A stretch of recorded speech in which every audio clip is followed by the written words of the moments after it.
신앙의 위대한 선배들을 가리켜서 우리는 믿음의 사람이라고 이야기합니다. 믿음이란 무엇이겠습니까? 그것은 내가 나를 믿는 것, 내가 나를 믿고 내가 할 수 있어 라고 하는 나를 믿는 그 믿음이 그런 믿음이 아니라고 하는 것이죠. 많은 사람들이 이것을 믿음이라고 착각을 합니다. 내가 생각하는 것, 내가 할 수 있어 라고 하는 다짐, 이것은 믿음이라고 하는 것이 아닌 것입니다. 믿음이란 하나님만을 전적으로 의지하는 것이 바로 믿음이라고 하는 것입니다. 그래서 믿음장이라고 불리는 히브리서 11장의 인물들을 보면 참 세상적으로 보면 참 바보 같은 삶을 살아가는 모습을 우리가 말씀을 통해서 볼 수 있습니다. 예를 들자면 이렇습니다. 오늘날로 말하면 하나님께서 어느 날 한 사람을 불러서 여기 북한산에다가 너는 저 위에다가 커다란 배 하나를 지어라. 그것도 수십 년간 지어야 될 그 배를 지어라. 라고 그렇게 말씀하시는 그 말씀을 한 사람은 믿었습니다. 나이 70세가 되었습니다. 이제 예전 시대입니다. 아주 옛날 시대이기 때문에 나이 70이면 정말 얼마 이제는 일반적으로 살 수 있는 평균 연령이 넘었을지도 모르겠습니다. 그런데 나이 70세가 되었을 때 길을 떠나라 라고 하는 그 말을 듣고 모든 짐을 다 정리하고 유산을 받는 것을 다 포기하고 내 집을 떠나서 짐을 꾸리고 집을 떠났던 사람이 있었습니다. 또 그가 100세가 되어서는 아이를 낳을 것이다 라고 하는 이 말도 안 되는 그 말을 그가 믿음으로 기다렸다가 두 손에 하나의 이삭을 안게 되는 것을 우리 말씀 속에서 보게 되었습니다. 또 강대국 이집트에 가서 왕에게 이스라엘 백성들을 내놓으라는 그 말씀을 듣고 왕에게 가서 백성을 내놓으라고 그렇게 이야기해서 백성 데리고 나오는 인물도 나오고요. 믿음으로 홍해를 건넜으며 믿음으로 여리고성을 건넜고 믿음으로 가나안 땅을 정복해 나갔습니다. 어느 누구 하나도 자신의 힘을 낸 게 없습니다. 어느 누구 하나도 성경에 나와 있는 어떤 인물도 자신의 능력으로 뭔가 이루었다라고 하는 사람이 없습니다. 성경에 어떤 인물도 자신의 지혜로 뭔가 이루었다라고 적혀지는 성경의 인물이 없다라는 것입니다. 모두가 다 하나같이 하나님께서 하신 말씀에 그대로 순종했다. 또 하나님께서 위탁했던 그런 권위자들의 말에 순종했다. 그래서 자신이 누구인지 정확하게 알고 교만하지 않았으며 오직 순종함에 자신을 의탁했던 이들의 이야기가 바로 성경에 나와 있는 이야기라고 하는 것이죠. 그래서 성경에 나와 있는 이 모든 인물들의 이야기는 순종한 사람들의 이야기라고 해도 과언이 아닐 것입니다. 사랑하는 청년 여러분, 저는 우리 성도 여러분, 전 여러분의 인생이 정말 하나님 앞에 가지가 되어서 오직 포도나무 되시고 농도 되시는 하나님을 의지함으로 그 인생이 하나님에 의해서 성장해 나갈 수 있는 그런 인생 되시기를 진심으로 소망합니다. 전 여러분의 인생이 여러분이 애써서 하려는 인생이 아니라 하나님의 능력으로 인생이 성장할 수 있는 인생. 여러분, 그 인생이 내 힘에 의한 인생보다 얼마나 더 유리하겠습니까? 얼마나 더 많은 열매가 맺히겠습니까? 얼마나 더 그 안에서 축복이 넘치겠습니까? 사랑하는 청 여러분, 그 성도 여러분, 진정한 축복된 삶을 사시기 바랍니다.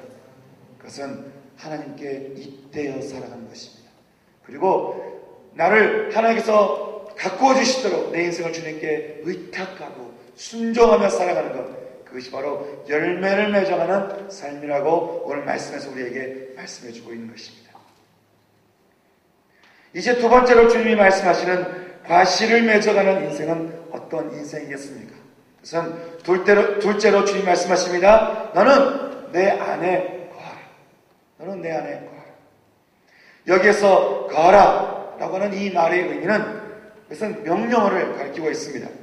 열매 맺는 사람이 되기 위해서 먼저는 자신이 가진 힘을 깨달아라 라는 것이라면 이제 두 번째는 하나님 안에 거하라 라고 말씀하고 있다고 하는 것입니다. 왜 그러겠습니까? 우리가 4절 말씀 보니까 가지가 포도나무에 붙어 있지 않으면 절로 과실을 맺을 수 없음 같이 너희도 내 안에 있지 아니하면 그런 결과를 맺게 된다라고 하는 것입니다. 제가 예전에 훈련 받으면서 실내 게임이라고 하는 게임을 한 적이 있습니다. 한 사람은 눈을 안 보이게 묶고 또 한 사람은 손뼉을 치면서 이렇게 방향을 제시하고는 그렇게 10분 정도 인도함 받는 그런 게임입니다. 그래서 손뼉을 치고 가고 그리고 눈을 감은 채 손뼉을 치는 대로 그냥 10분을 그렇게 그냥 그 길을 가는 것이에요. 그런 게임을 실내 게임이라는 것을 이제 하고 있었는데, 그런데 한 번은 한 사람이 눈을 감긴 채 이제 손뼉을 따라서 이렇게 길을 가고 있는데 갑자기 인도자가 앞에서 뛰어! 그러는 거예요. 뛰어! 그러니까 앞으로 뛰어! 그러니까 이 사람이 지금 그대로 순종하는 길을 가고 있잖아요. 그래서 그냥 뭐 주저함 없이 앞으로 이렇게 팔쩍 뛰었어요. 팔쩍 뛰었는데 한없이 밑으로 막 빠져들어가더래요. 나중에는 물에 풍덩 빠진 거예요. 그래서 눈을 딱 떠서 보니까 자기가 하천에 빠진 거예요. 얼마나 화가 나는지 이 사람이 이게 뭐냐고, 아니 앞으로 뛰어나겠다고 세상에 하천에다 사람을 빠뜨리냐고 그렇게 막 소리 지르면서 올라오니까 보니까 이 손뼉 친 사람이 놀래서 한계를 바라보고 있는데 저기 보니까 차가 한 대 지나가고 있는 거예요. 이 지나가니 자기가 사람들 소리에 묻혀가지고 자기도 모르게 이 사람을 지금 이 길가의 가운데로 인도했다라고 하는 거예요. 그런데 갑자기 인도에 있는데 갑자기 차가 나타난 거예요. 그때서야 차를 발견한 거예요. 그래서 다른 뭐 말할 것도 없이 그냥 자기도 모르게 앞으로 뛰어! 그랬다는 거예요. 안 뛰었으면 어땠을 것 같아요. 근데 뛰어! 그랬는데 이 친구가 그 말에 순종하고 뛴 것이에요. 여러분, 만약에 그 사람이 인도자의 말을 신뢰하지 못했다고 한다면 여러분 어떻게 되었을까요? 이것이 우리들의 인생과 똑같다라고 하는 것입니다. 우리는 한치 앞도 못 보는 인생을 살고 있습니다. 왜냐하면 우리는 그저 가지이기 때문에 그런 것이죠. 그러면 우리가 열매는 보상하고 일단 우리가 살기 위해서라도 우리는 나무에 붙어 있어야 되는 것입니다. 그래서 하나님께서 명령하시면서 말씀하시는 거죠. 야, 내 안에 거하라. 내 안에 거하라. 너는 내 안에 있어야 된다. 너 내 곁에 붙어 있어. 내 곁에 붙어 있어. 그렇게 주님께서 우리에게 말씀하는 것이죠. 여러분, 왜 우리가 그분 곁에 붙어 있어야 될까요? 먼저는 주님이 하나님의 아들이시기 때문에 그런 것입니다. 그리고 마태복음 28장 18절 말씀처럼 우리가 하나님을 딱 붙어 있어야 되는 이유, 그것은 그 말씀처럼 하늘과 땅의 모든 권세가 예수님에게 있기 때문인 것입니다. 그리고 오늘 말씀처럼 그분이 바로 열매를 내시는 포도나무 되시기 때문에 그렇다라고 하는 것입니다. 사랑하는 전 여러분, 그리고 성도 여러분, 인생을 여러분이 인도할 수 있다고 자신하지 마시기 바랍니다. 인생을 다 안다라고 착각하는 사람의 삶에 대해서 성경은 말합니다. 저희는 소경이 되어 소경을 인도하는 자로다. 만일 소경이 소경을 인도하면 둘 다 구덩이에 빠지리라. 우리는 그럴 것이 아니라 우리의 소경됨을 차라리 깨닫고 누가복음 18장 38절 말씀처럼 그 말씀 이렇게 나옵니다. 소경이 외쳐 가로되 다윗의 자손 예수여 나를 불쌍히 여겨 주시옵소서. 이렇게 차라리 외쳐서 치유받을 수 있는, 그래서 주님의 인도하심을 믿고 의지하며 살아갈 수 있는 그런 저와 여러분 되시기를 소망합니다. 여러분, 주님을 믿으시기 바랍니다. 요한일서 5장 11절과 10절 말씀에서 이렇게 말씀하고 있습니다. 저는 이 말씀을 여러분 속으로 하면서 모두가 다 외웠으면 좋겠습니다. 말씀을 이렇게 말씀하고 있습니다. 또 증거는 이것이니 하나님이 우리에게 영생을 주신 것과 이 생명이 그의 아들 안에 있는 그것입니다. 아들이 있는 자에게는 생명이고 우리 안에 아들이 있는 자에게는 생명이고 우리 안에 하나님의 아들이 없는 자에게는 생명이 없느니라. 사랑하는 청 여러분, 사랑하는 성도 여러분, 여러분의 영혼에 인생에 하나님의 아들이 있으십니까? 하나님의 아들이 여러분의 인생을 다스리고 있으십니까? 그러면 여러분의 인생에는 소망이 있는 것입니다. 희망이 있는 것입니다. 왜냐하면 전능하신 하나님의 아들이 여러분의 인생을 인도하고 있기 때문에 그런 것이죠. 오늘 우리가 읽은 요한복음 15장 5절에서 주님은 우리에게 너무나도 분명히 말씀해 주고 있습니다. 나는 포도나무여 너희는 가지니 저가 내 안에 내가 저 안에 있으면 이 사람은 과실을 많이 맺나니 나를 떠나서는 너희가 아무것도 할 수 없습니다. 나를 떠나서는 너희에게 어떠한 열매도 맺을 수 없을 것이다.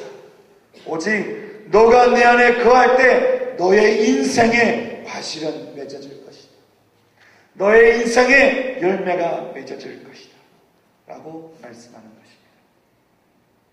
인생의 과실은 우리가 우리 힘으로 이렇게 내는 것이 아니라는 것이죠.